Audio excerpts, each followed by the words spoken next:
லா இலாஹ இல்லல்லாஹ் முஹம்மதுர் ரசூலுல்லாஹ் என்ற திக்ர் அதிகமாக ஓதுங்க. இரண்டாவதாக சுப்ஹானல்லாஹி வ பிஹம்திஹி சுப்ஹானல்லாஹில் அஸீம் இந்த திக்ரையும் அதிகமாக ஓதிக்கொண்டே இருக்க வேண்டும்.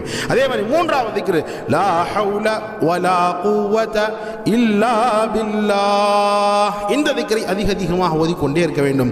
நான்காவதாக சுப்ஹானல்லாஹி வ பிஹம்திஹி அதத ஹல்கிஹி வ ரிதா நஃப்ஸிஹி வ ஸினத அர்ஷிஹி வ மிதாத கலிமாத்திஹி ஐந்தாவதாக இந்த திக்ரையும் அதிகமாக செய்யுங்கள்.